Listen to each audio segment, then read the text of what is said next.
Assalamualaikum warahmatullahi wabarakatuh. Selamat siang dan salam sejahtera. Bapak Ibu, siang ini saya akan menyampaikan keajaiban efek penggandaan yang oleh Albert Einstein dikatakan keajaiban dunia yang ke-8. Karena dengan cara inilah maka orang-orang di Amerika dulu menjadi kaya. Zaman dulu ada seorang pengrajin yang mempersembahkan sebuah catur pada kaisar. Kemudian dia dipanggil oleh kaisar dan ditanyakan mau minta apa. Dia minta sebutir beras ditaruh di kotak pertama, 2 butir di kotak yang kedua, 4 butir, 8 butir, dan seterusnya dikalikan 2 setiap kotaknya sampai memenuhi ke 64 kotak itu.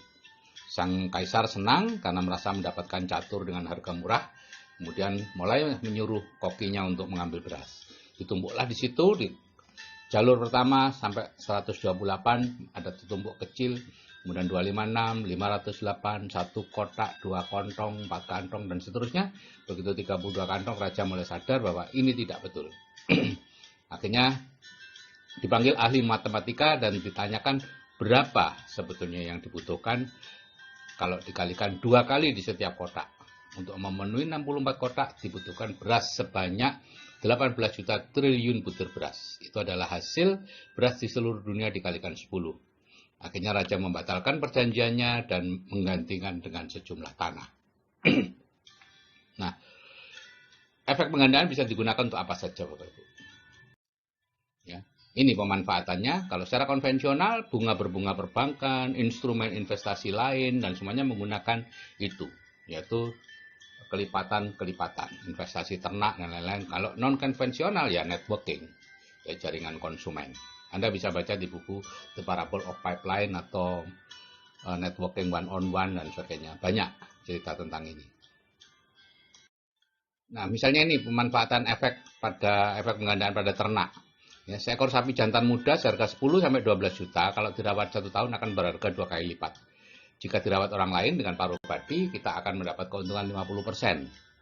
Jadi aset kita akan setiap tahunnya berkembang 150% atau naik 1,5 kali lipat. Nah, misalnya nih, Anda menabung 1 juta sebulan selama 10 tahun. Ya. Dan setiap tahun dapat 12 juta kan, kita belikan 1 ekor sapi bakalan. Maka ini yang akan terjadi, Bapak Ibu. Tahun pertama Anda punya 1 ekor sapi.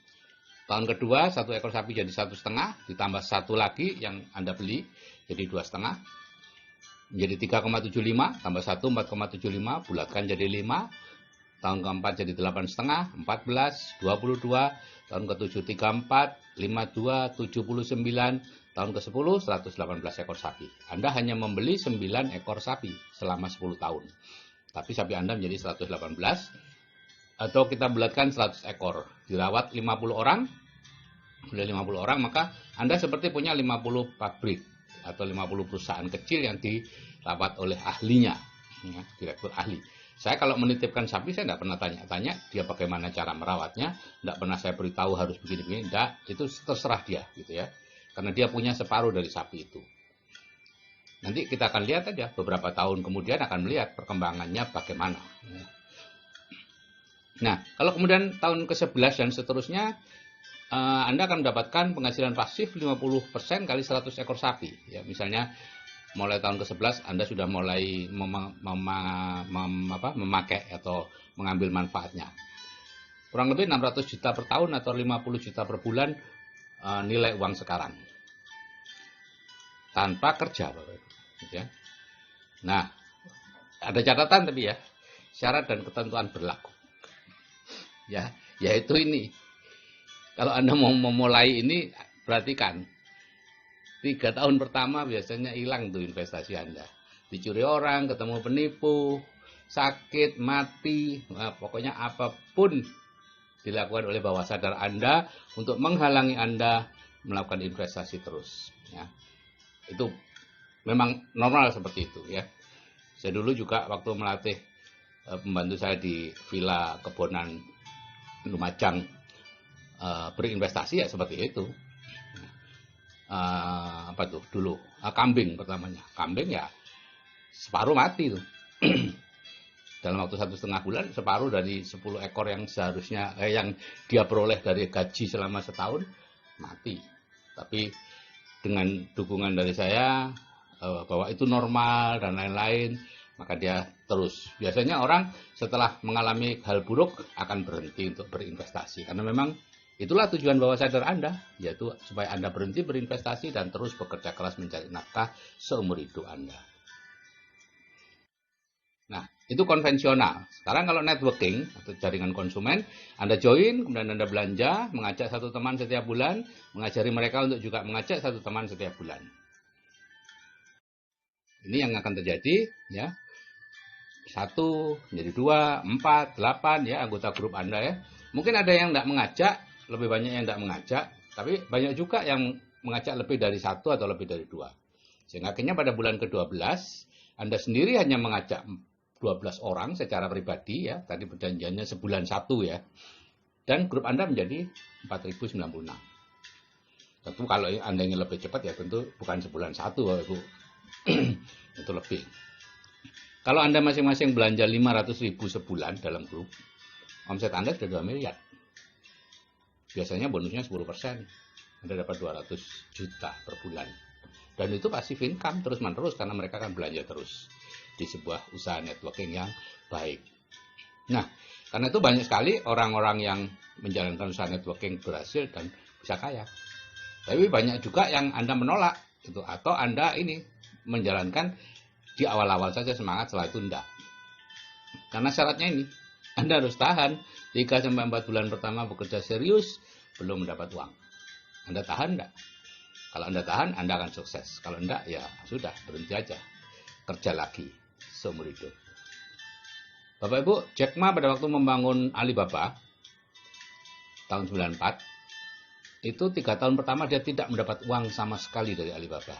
Ingat ya, bukan tidak mendapat untung ya, tidak mendapat uang. Karena dia memang tidak menarik uang dari orang-orang yang dibantu, pedagang-pedagang yang memasarkan lewat webnya itu. Tapi sekarang Jack Ma menjadi orang yang terkaya di Cina. Dan orang-orang pedagang-pedagang yang dia bantu, ya tetap aja hidupnya seperti itu. Gitu ya. Tidak akan bertambah kaya. Nah, itu Bapak Ibu, mengenai efek penggandaan.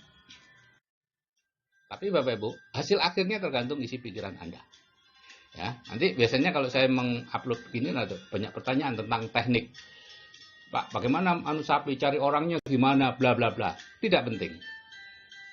Apapun teknik yang Anda pikirkan, apapun cara yang Anda pikirkan, tidak penting. Karena itu tidak mempengaruhi hasil. Hasil dipengaruhi oleh bagaimana isi pikiran Anda. Apakah plafon rezeki Anda sudah naik? Atau masih segitu-gitu aja? Kalau Anda anggota BTD atau anggota program lanjutan atau CAA, apakah Anda sudah menyelesaikan programnya? Yaitu mendengarkan audio terapi bawah sadar 21 kali, 2 audio.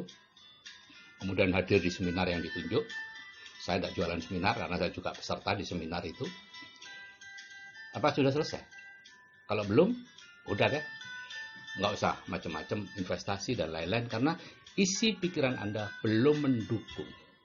Hasilnya tergantung isi pikiran Anda, plafon rezeki Anda. Oke Bapak Ibu, jika saya yang sudah berumur bisa berubah, Anda juga pasti bisa. Saya akhiri sekian. Wassalamualaikum warahmatullahi wabarakatuh. Selamat siang dan salam sejahtera.